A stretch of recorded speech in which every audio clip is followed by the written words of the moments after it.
Hi everybody. This mini lecture is going to be first in a series of mini lectures about political economy.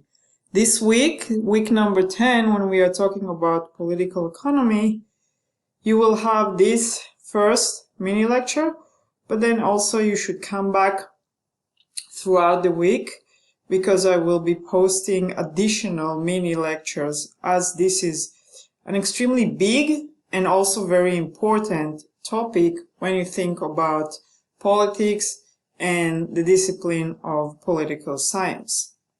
So today we are just kind of introducing some of the main ideas about political economy, and then in the coming days I will include additional mini lectures that would deal with different aspects of political economy. Again, all of those are important. I also encourage you to fully read the chapter I assigned and review any and all materials that I'm giving you, just because, again, this is a very large topic, but also an important one. So let's start. First of all, one thing that we should think about when it comes to the economic system and the government and politics and policies, we need to ask ourselves, what are the goals of the government? And generally speaking, every government share these four goals here. Every government, every state, every country would like to grow the economy and to grow it steadily. A shrinking economy in a recession, that's not good to anyone. So we want to continue and grow the economy. We would like to keep the inflation low, to keep unemployment low, and also to reduce or control inequalities in the economy or in the society. Let's think for a second about economic growth, right? The goal, or this more specific goal, is to grow the economy as fast as possible and in a good rate. Okay? So we want to have growth from quarter to quarter, from month to month, from quarter to quarter, from year to year, ongoing growth, and that growth will be meaningful, that we will enlarge and expand the economy all the time. Now that depends on a few things. It depends on natural resources. Countries that have many natural resources or access to natural resources, from oil to minerals to rare earth metals to coal in the past to just, good agriculture soil, any of those things, natural resources are important. Another thing that we know is important and related to good and steady economic growth is peaceful relations with countries, especially with neighboring countries. A country that is constantly under threat and engaged in many wars and violent conflicts tend to spend more money on defense and hence tend to have less of economic growth. Also, as we will learn, economic growth depends on trade relations and steady economic exchange with other countries and businesses in other countries. And if you are at war with those, especially with those neighboring countries, that will not happen. And then third, we need to think and understand about government policies, which is where we are going to focus most of our attention. What can government do in order to increase economic growth? And sometimes what do government do that decrease economic growth or that hurts economic growth? There are some general models here. The first general model talks about the fact that the government come in and tax very heavily individuals, corporations, everybody who is operating in the economy that the government is in charge of, and then decides in what to invest into the future, what should be developed, Should we invest in healthcare, in education, in what region of the country should we invest more money, etc. This is one model. Another model says, no, we should actually have less taxation or very little taxation, and that most of the decisions about investments and what areas of the economy to grow are left to private actors. That can be individuals, corporations, businesses, organizations, etc. Many economists nowadays prefer the second model, but even in that, there are variations of, when I say less or little taxation, how much less, how little is the taxation, and how much of the power to decide in what to invest the government keeps to it.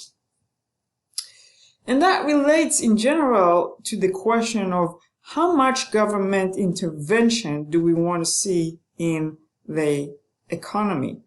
Governments can make, like I said before, can make decisions about investments, and by that kind of choose the winners and losers of any transaction or any future research and development projects. And governments can also manipulate competition, domestically or internationally. Just by having trade barriers like tariffs, subsidies, we are protecting our domestic industries from outside competition. But by that, we reduce their competition. Do we also reduce their incentive to innovate and to keep prices low? Those are questions that we should consider all the time. The second item, as I told you, was that governments would like to control inflation. What is inflation? Inflation is what happens when prices in the economy overall rise. Okay, now I'm not talking about a specific item that used to cost less and now costs more. Those things will happen. The price of specific items will rise and then they will fall again and rise again, and it's a cycle. It's an economic cycle. But at times we get to a point where more things in the economy cost more than they used to, say, a year ago. And when that overall price level rise, the result is that our currency is worth less right now. So if $1 today could buy less than it could a year ago, then we have inflation. And then the question is, how much less is $1 worth? And the same is true for a euro or a ruble or any other currency that a government is using. Now, inflation usually happens when the demand is higher than the supply across many categories, and at the same time, there is available cash in the system. So this can happen because of different reasons. It can happen because of a natural disaster that all of a sudden stopped regular access to natural resources. Think about a hurricane that damages oil production in Texas or in the Gulf of Mexico, and then you see the prices of gas going up, right? And then it also depends on how much money is available in the economy, because even if the supply is low and the demand is high, but people don't have the money to buy whatever they want, then the prices are probably going to stagnate. So it's a combination of high demand, low supply, and high availability of cash in the economy. There's some level of inflation that is normal.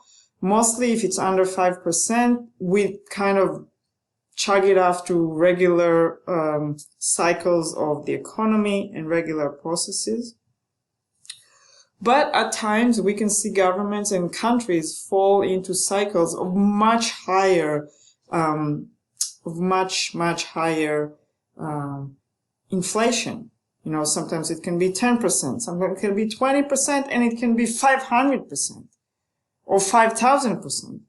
Think about it. What if whatever income you have today could only buy one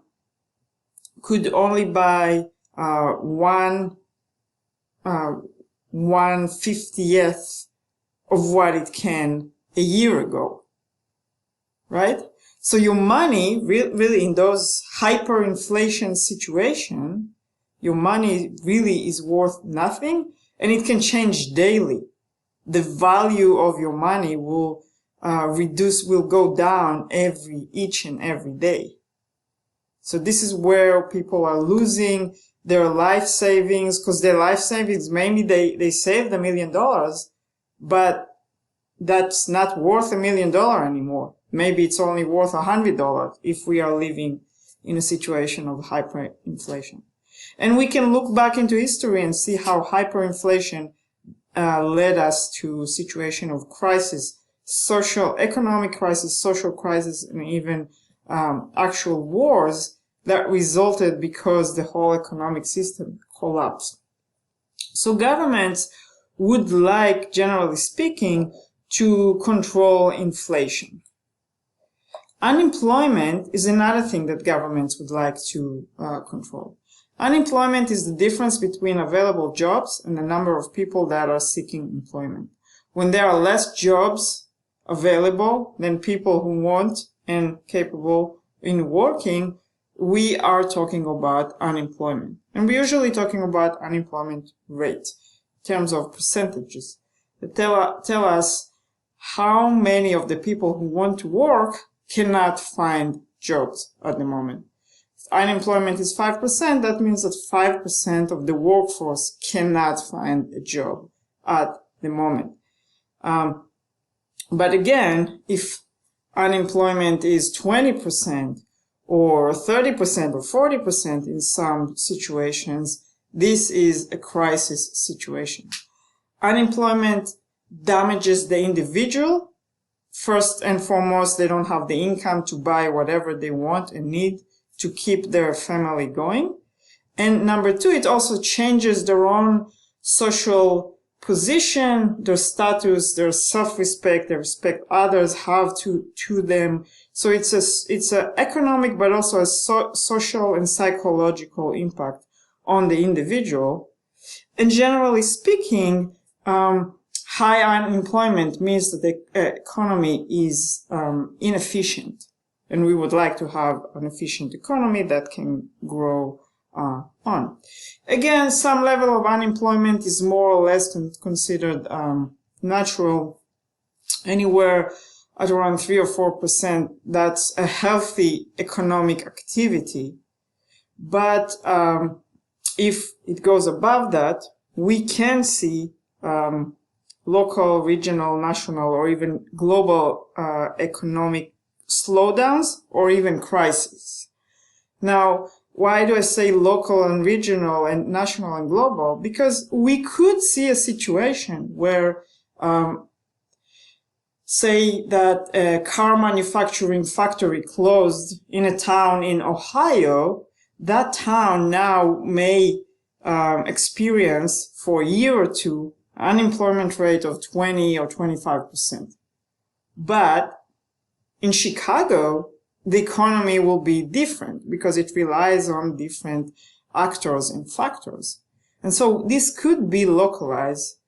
And if it is sustained, usually it will spread around. If we talk about states in the United States, it will spread from one town into the whole state, maybe into other neighboring states, and eventually, and depending on the reasons of the unemployment crisis, we could get to a situation of a national or even a global crisis of unemployment. Okay? We can also see unemployment that is mostly relevant to specific sectors, maybe a high-tech unemployment or auto manufacturing unemployment, or to an age group. So in some countries, we see unemployment crisis for younger people, so for the 18 to 29 group. But after that, we see better rates. And of course, sometimes unemployment can cut across social, ethnic, racial, and even religious sectors as well. Finally, we can think about inequalities, right? So inequalities create inefficiencies in the economy and overall long-term instability. When we look at inequalities, we need to ask, how is the overall wealth of a country distributed in the society? And what is the wealth level of most people? And what is the difference between the richest and the poorest? Are we talking about a country that has a more or less equal distribution of 10 groups, from the 10th percentile to the 20, 30, 40, etc., with an equal number, more or less equal number of people in each of those earning levels? Or are we talking about a society that has 80% of its population that their earnings are in the 10th or 20th percentile, and then only 20% of the population that their earning are in the 90th or 80th percentile, right? So we would like to have a more even distribution rather than a polarized distribution. And the government can impact inequality. It can do so by direct aid programs, so subsidizing healthcare to poor people, subsidizing food to poor people, etc., or through the use of progressive taxation that takes more money from those who make more right now and reinvest it in the lower earning groups of the society. Other things that government can do to control inflation and unemployment and inequality and overall to increase the growth. For example, the government can play with the interest rates. So, like I said, inflation happens when demand is high and there is available cash. By raising the interest rate, you are reducing the availability of cash in the economy, and therefore there will be less money to pay for whatever it is that we want to pay, and that will keep prices low and keep inflation low. The risk, of course, is an economic slowdown that will result in higher unemployment. So those things are working with each other. On the other hand, to combat unemployment, we can reduce interest rate, have more cash available in the economy, and therefore there will be more spending, right?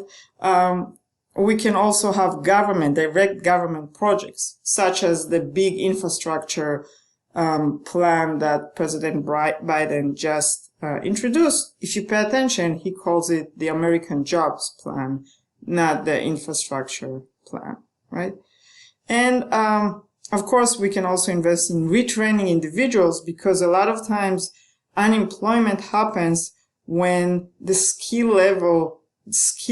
level of skills needed from worker changes. So if you just retrain your available workforce, then you can then help them to shift into a new sector, a new industry, or industry that requires a different level or a different kind of skill set, and then they can still keep the employment.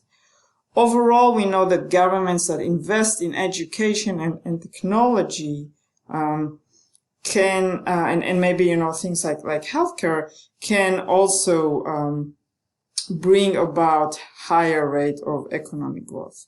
So like I said, this was the first mini lecture, just kind of capturing the very framework of political economy, and I will add a couple more on top of that. Make sure to read everything that I assign, and to review my future mini lectures.